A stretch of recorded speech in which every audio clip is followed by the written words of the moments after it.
How are you? I did that on purpose. Yeah, exactly.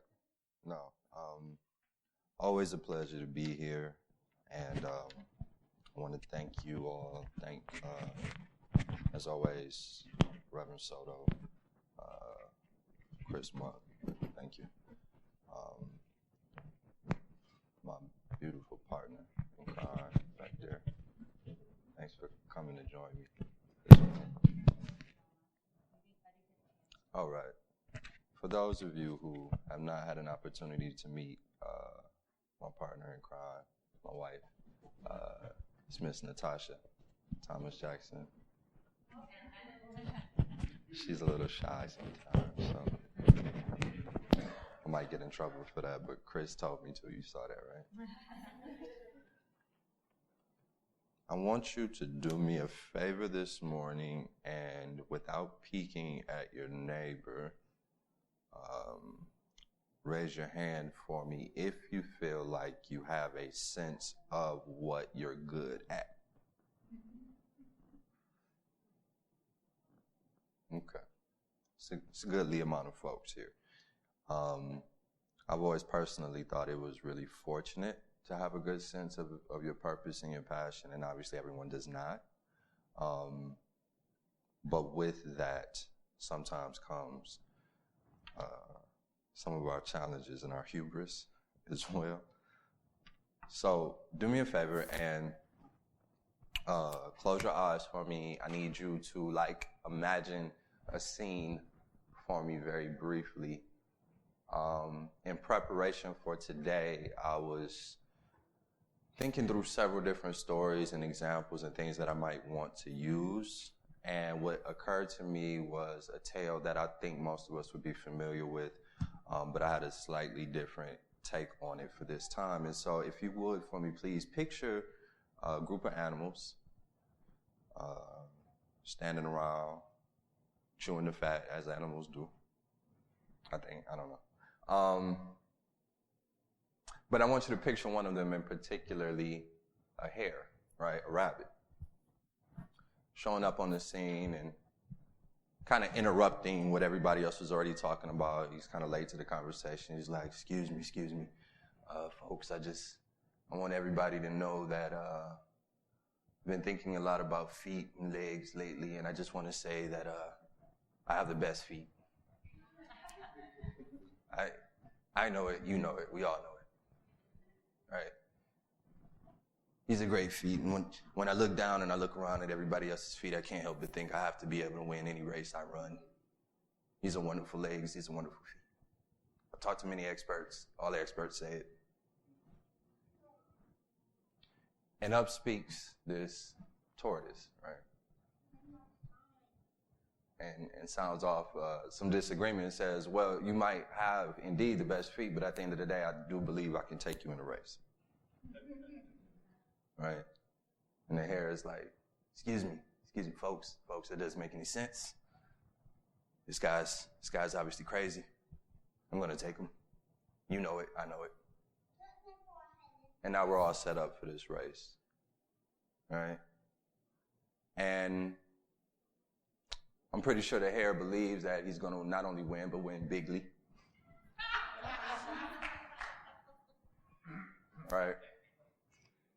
And so much confidence and so much surety in his ability to win bigly that when the race begins, what does the hare do? Anybody remember the story? Takes a nap. I got this. All right. Now, as a child, I remember thinking, that stupid rabbit. I was old enough to already know where this was going, right?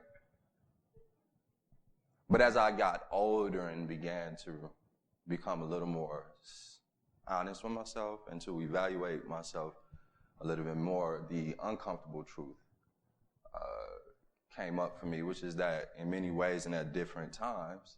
Oh, feel free to open your eyes now. I'm sorry, I didn't mean to. Put us to sleep. Right. I was like, why is she laying back? Like, oh, right.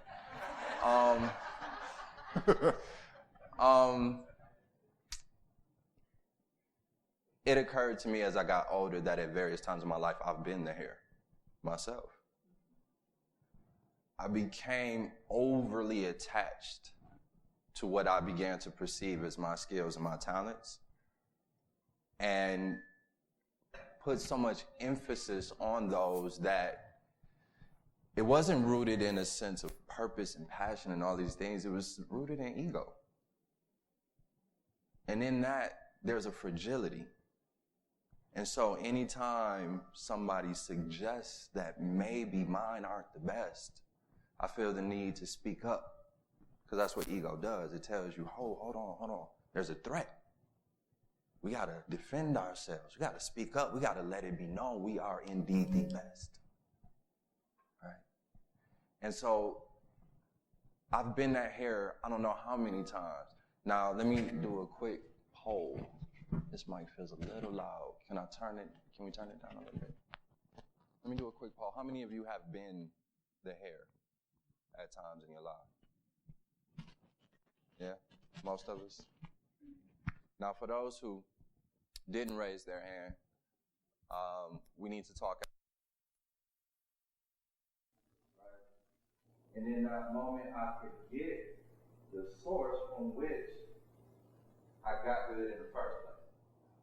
I began to confuse my gift for something that I somehow created myself. And I think sometimes it's easy for us to forget that we did not create ourselves. As basic as that sounds, sometimes it's easy to forget that. All right. So today I wanted to talk to you about this idea of what it means to remain grounded, what it means to remain present, and what it means to look at life in one of two ways. When we are presented with various challenges, we can either see them as obligations or opportunities. Right? We can either see them as obligations or opportunities. I'm a nerd in a few different ways, and one of them is I love etymology, right? I love the study of words and language. And so, briefly, I wanted to share a couple things with you. Opportunity. Let's start with that word. Opportunity. Latin. Opportunetis. A, meaning to or toward. Portus, meaning port. The word opportunity is nautical in origin. Right? It has to do with seafaring, sailing. Right? And the word opportunity denotes two different things simultaneously, and I think sometimes etymology is so enlightening because it reminds us of what might be lost in translation, if you would. It wasn't enough that the captain of the ship knew where port was, right? The captain of the ship also had to know how to get there. In other words, the captain had to be prepared for the chance that may come. It's not enough to have an opportunity fall in our lap. It's not really an opportunity if we have not what? Prepared ourselves to take advantage of it. Right? So in that, I love that because what it reminds me of is that this is a cooperative process. Life does not happen to me alone.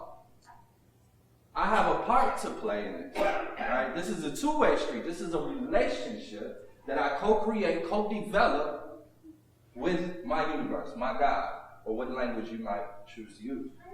Right? Now, you can open the door for me, but if I'm not prepared to walk through it, right, you might as well have not been open in the first place. I have a responsibility to cultivate the gifts which I've been given so that should the opportunity arise for me to use them in service to myself and others, I can take advantage.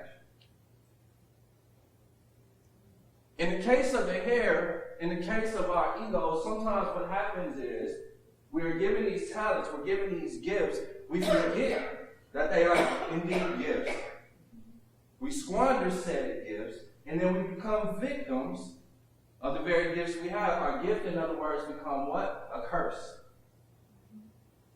Rabbit didn't think that through very well. I mean, really, if you think about it, this is something that occurred to me as a child. You've put yourself, by talking smack, you put yourself into a lose-lose scenario. Right? If you win the race, you can't go around to other people and say, hey, everybody, guess what? I beat a tortoise in a race. Because people are going to be like, congratulations. I don't even know how to respond to that. Of course you beat a tortoise in a race. What are you saying? On the flip side, he can't go around saying, I lost the race to a tortoise. Because then people are like, what do you mean you lost the race to a tortoise? So win or lose, you're wrong. Either way. And I suspect some of us, many of us, unknowingly put ourselves in situations where we were going to lose either way. Why? Because we allowed our egos to take control of the conversation. We allowed our talents to become confused with ourselves, right? Our identities. We invested too much of who we are into something that's fragile and easily shaken, unstable.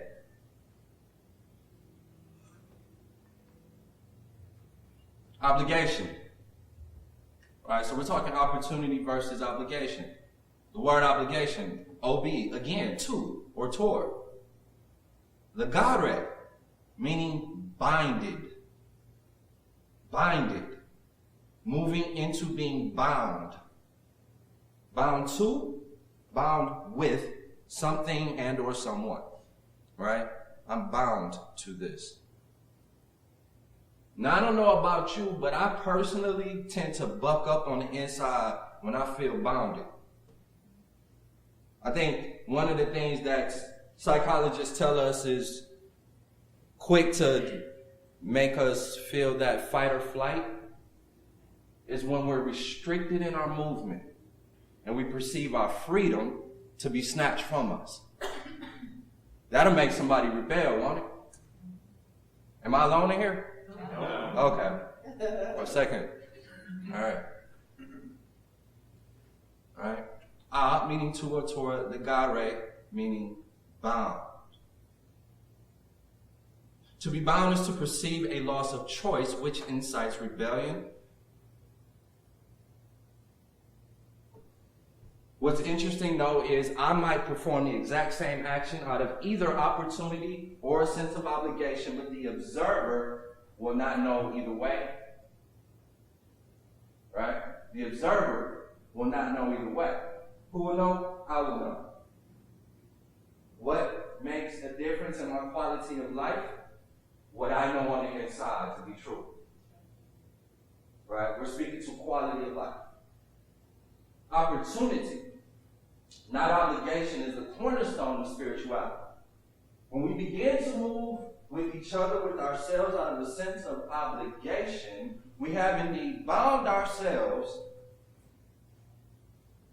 and taken away our options, which goes against everything we were created for.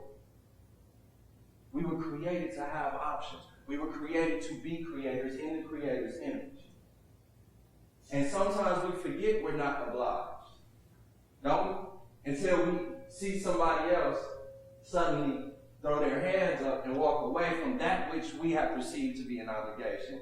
And then we're reminded, like, oh yeah, I could just stop doing this, couldn't I? Right?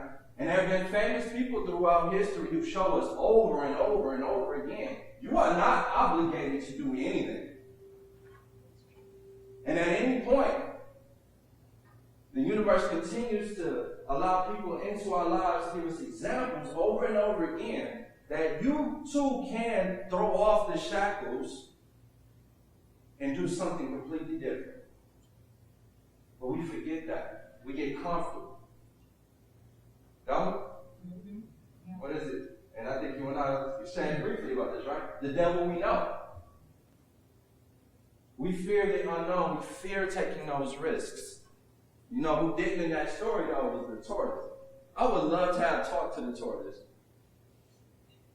As soon as he spoke up, and why did you just say that? What are you thinking? Right?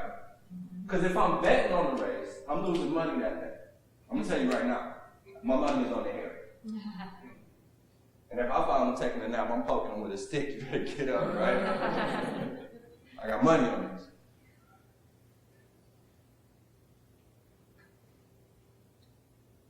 I would challenge each one of us to make that mental list, that internal list of the things that we hold ourselves to out of a sense of obligation, and take them one at a time and begin to reevaluate, am I truly obliged to this? And what would it mean if I walked away from this because it no longer serves who I am?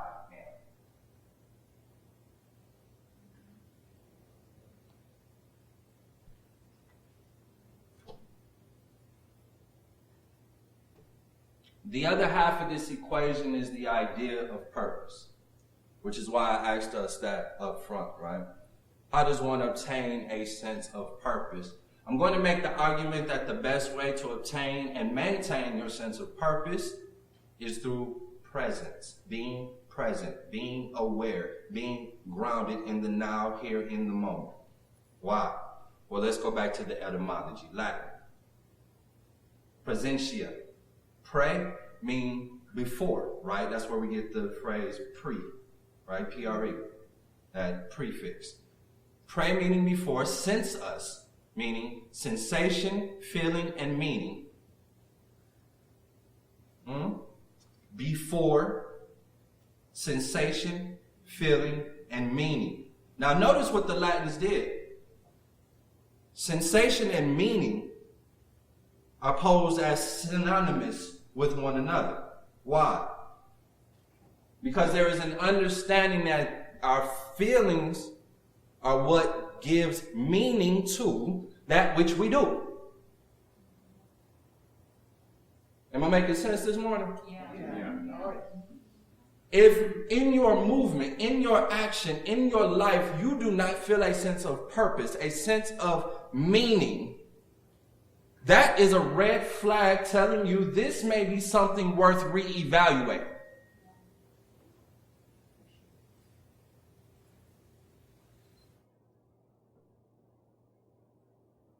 To be ever mindful that this is, again, what? A two-way relationship. The now that you like and the now that you don't like are both manifestations of decisions you made prior to where you now stand. That's hard for us to accept sometimes. How many of you are navigating some difficulties right now? Yes. And if I came along and I said, well, you know, some of these navigations that you are composed and tied up and bound in, some of these issues that you're having, you know this is because of decisions you made previously, right? Oh, yeah.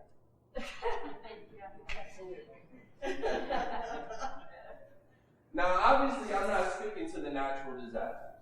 I'm not speaking to the flood water crisis. Right? Some things are obviously outside of our purview. But you know what I'm talking about. The unhealthy relationships, whether they're with partners, jobs, right? Family members, toxic people, and we bemoan our fate. Oh, woe is me. I just wish I could do something different. You can't. You can't. How do I break out? Present. Be present. Be in the moment. Why? I think it was the book of Psalms that gave the most straightforward advice. Psalms 46:10. What do you say? Be still and know that I am God. I remember the first time I read that, it literally brought tears to my eyes. Because I was in the middle of struggling with something. And again, rather than sitting still and waiting, moving not in will, but in faith. Sometimes I'm so busy trying to get this obstacle out the way, and I'm pushing so hard that I forget to be still. And know without a doubt that what moves with and through me is more than sufficient to move any obstacle out of my way. But instead, what am I doing? Right? When all I had to do was just have a seat, breathe, live in the moment, in the faith, and allow the answers to come to me, right? And I think we've all experienced that to some extent. Sometimes we're in the shower, right? And it's like, oh, God, right? Sometimes we're taking that walk. But what we're usually not doing is surrounded by a whole lot of people and a whole lot of noise, a whole lot of distraction. We have to remove ourselves from that from time to time. Give ourselves an opportunity to shut down the mind, because the mind is much louder than the spirit. The mind is more like the hair, right? I got this, folks. I got it. Don't worry about it. I'll take care of it. Count on me. We're going to make ourselves great again. Right? That's not your job. Your job is to be still and know. Not think, not believe, not ponder over, but know that you have everything within you you need. You are sufficient. What was that song lyric? You are perfect as you are.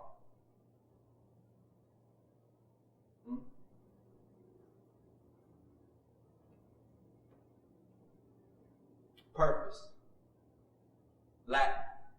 Propose. Pro. To put forth. Pose. To mash together, right? To put. So when we put pose in front of poro, right? Before one can be or have sensus, meaning or feeling, or put forth, one must be at hand, right? One must be an instrument. One must be still and move even in our stillness. We're reminded by several sources of this, right? We don't have to carry our gifts with fragility. We don't have to constantly feel the need to defend ourselves. We don't have to constantly try to be the best, the brightest, the fastest. I know that's what we've all been taught. I have to be sharp. I have to be on point. This is a jungle and it will eat you alive if you are not the everythingist. Right? If you're not all the things, all the time, constantly on, constantly sharp, they're going to get you. Right? The King James Version, 2 Timothy 1, 6-7 said, "Wherefore I put thee in remembrance, that thou stir up the gift of God, which is in thee by putting on of my hands. For God hath not given us the spirit of fear, but of power, love, and a sound mind."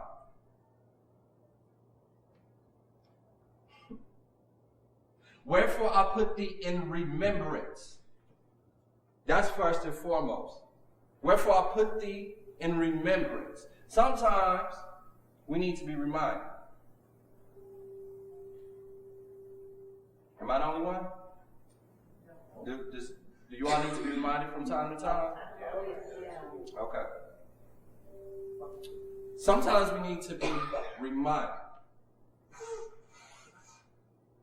that thou stir up the gift of God which is in thee.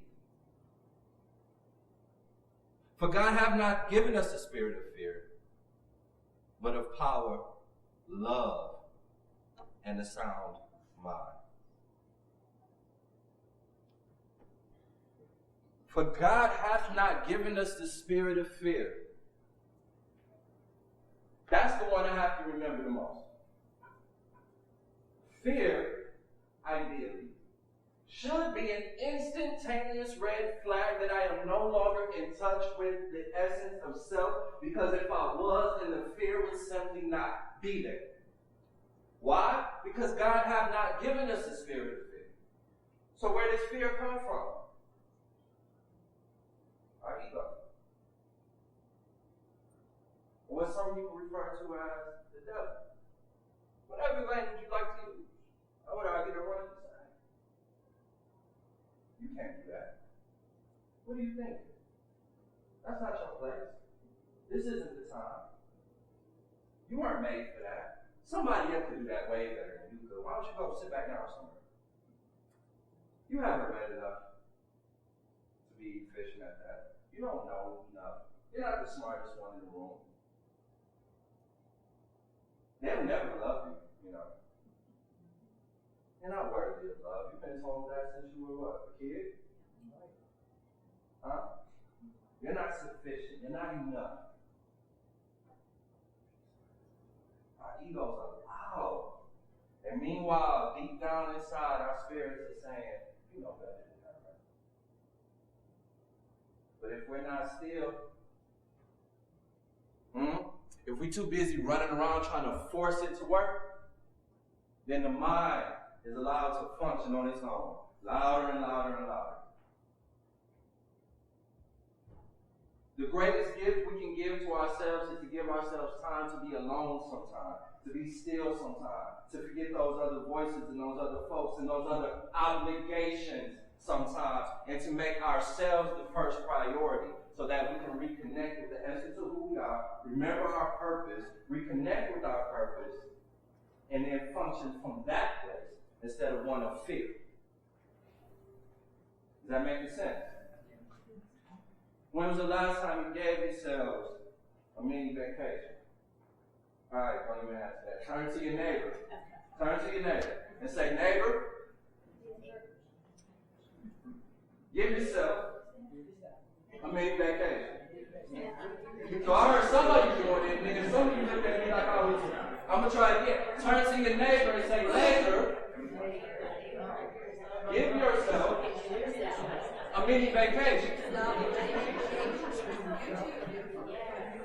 Now, what I find interesting is how much we can smile at simply the suggestion of that. Imagine how much you might smile if you actually followed through and did it.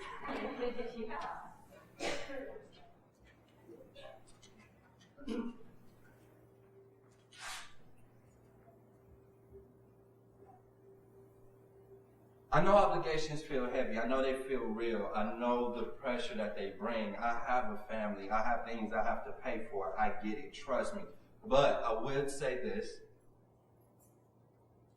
Feel free to change that word in your mind, obligation, and swap it out for opportunity, because that is the only way you will be able to maintain sight on the blessings that those so-called obligations truly are. Or the sense enough to walk away.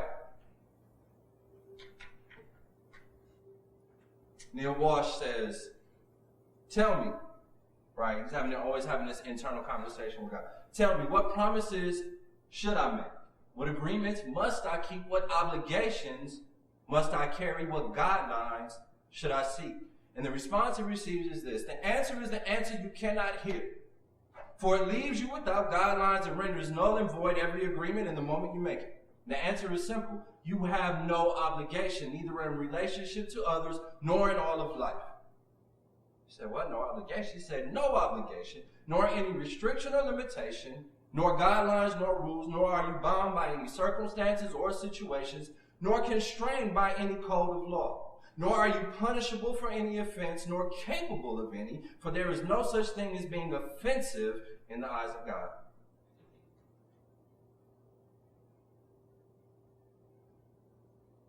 It got super quiet when I said that last one. Hard to imagine a God that does not have obligations and rules for us to follow. I understand that. But he goes on to say, opportunity and not obligation is a cornerstone and the basis of spirituality. So long as you see it the other way around, you will have missed the point. So long as you see it the other way around, you will have missed the point. I did not put you here with the spirit of fear, but of power and of love and of a sound mind. Right? You have been taught to live in fear. You have been told that about the survival of the fittest, victory of the strongest, success of the cleverest. Precious little is said about the glory of the most loving. So you strive to be the fittest, the strongest, the cleverest in one way or another. And if you see yourself as something less than that in any situation, you fear loss, for you have been told that to be less is to lose. And so of course you choose the action of fear. For that is what you've been taught, yet I teach you this. When you choose the actions that love sponsors, then you will do more than survive. Then you will do more than win. Then you will do more than succeed. Then you will experience the full glory of who you really are and what you can really be. When we react to something, and this, I'm closing up right now. When we react to something, I want us to break that word apart. React. React. To act again. Right? So when something comes up, our ego often does this quick back check. What did I do the last time something like this happened? Oh, that's what I did. I'm going to do it again. That's how people become predictable. That's how people become predictable. That's how you can learn how to push people's buttons, right? Because so many of us have failed to allow ourselves to live in the moment. Because if we live in the moment, then the way I acted last time may not show up this time. Why? Because I've grown since then. The only way we can see growth in ourselves is if we put aside that habit of reacting and choose something new in the now. You no longer have to be a victim of someone else's stuff. You can choose to first go within and then come from within, because to not go within is to go without. I'll use that axiom again. If you don't go within, you will go without.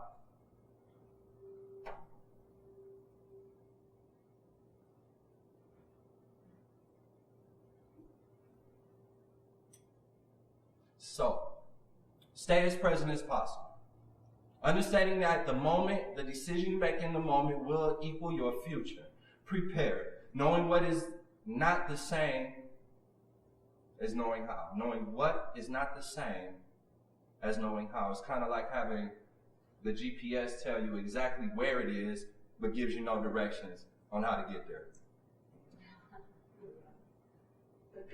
Feel free to choose a new response. Surprise yourself. Act out your purpose by acting out the only question that matters.